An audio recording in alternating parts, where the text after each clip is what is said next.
founder member of Where Rainbows Meet. The organization was established due to the outcry of the old women. And what I've observed from them is that they love helping each other and helping the community. So in 2008, I started Rainbows. The problem was that I was working for a non-profit, and when I resigned, I wanted to start a business of my own, but the community didn't want to let me go. And when I came here, they had so much expectations of me, and I had no resources. I have no buildings, I had no equipment. I only had my car called the Titanic. And I was at a crossroad where I had the business that I wanted to start for myself and the needs of the community. There was no electricity here, there was no resources here.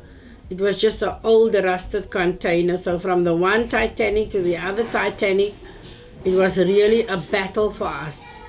But what made us rise as to where we are today was the mere fact that we were determined, myself and my late colleague Michael Umjonono.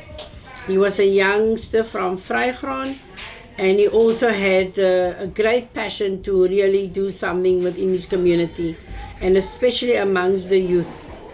But it was a challenge where I asked myself, am I really ready for this journey? Because there was no one that came and support myself and Michael.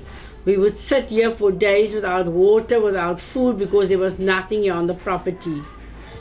And when the women handed the container over to us, we looked at the container. It was just rusted and ugly inside and out. And we beautified the container then with pictures of all the work that we've done. And also with my previous organization where I did with the community here in Vrygrond. And the container started taking shape. And then we went on and on and on. We did the counseling sessions and running the advice office with inside the container, and the aftercare programs with myself and Michael, where I did the life skills and the leadership training with the community on the outside, on the open air, because there was no buildings for us to do that. We had dropout youth here as well. And then myself and Michael, we did the leadership program and we did activity management. And we decided that, okay, let us train our youth to become ECD teachers. And we did the basic as the ABC, the 1, 2, 3, how to read, how to write their names, and whatever they needed to be school ready. From the 15 youth that we trained, only about 3 youth remain, because the need of funding and finances coming from a poor background was bigger than helping us to succeed as an organization. Started the training with the youth, and then I went on to the women. And it was amazing. We started the sewing and the beading project in the homes of 2 women. One was a Xhosa and one was a colored lady. The one loved sewing and the other one loved beading. And we just started to run the programs there. We have a little craft shop here, so whatever products the women is making, we put it displayed in the craft shop. And if we get invited to do a market, then we go and display our products where people can buy our products. But our products is mostly bought via international and the upper market community. We had a community soup kitchen, which was a container, but because of corruption, the community kitchen was standing dormant, and I rebuilt the community kitchen once again. We have the garden project, which is only aimed at the males, but it's open if there's any female that wants to learn how to grow their garden. We do educational programs within the garden in order to eradicate poverty. Our feeding scheme has now changed into a health and nutrition program where we only serve those that has got chronic. So whether you're HIV positive, a TB, pneumonia, any form of chronic, and you have the proof that you attend your hospital regularly, then you can get a meal at the organization. It was a very tough journey working with the women, getting to know Vrygrond. Vrygrond's people wanted to know, who the hell is this woman coming in here? There was no trust in me as a person. They saw me as an outsider, not that I'm not from the disadvantaged communities myself. It was very challenging working here in the first couple of years because there was a lot of obstacles in my way where the development was concerned and power struggles within the community.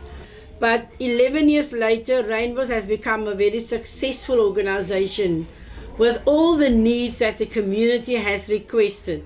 So the women, they got their sewing project up and running and the beading project.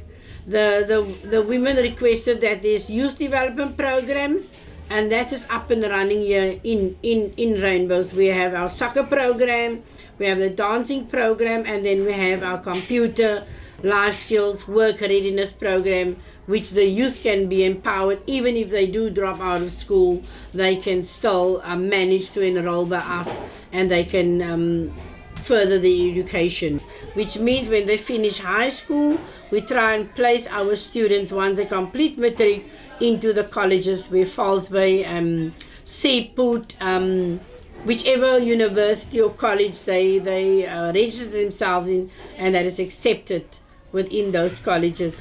This room that I'm sitting in here is our advice office, where various cases come to us, and which is abuse, neglect.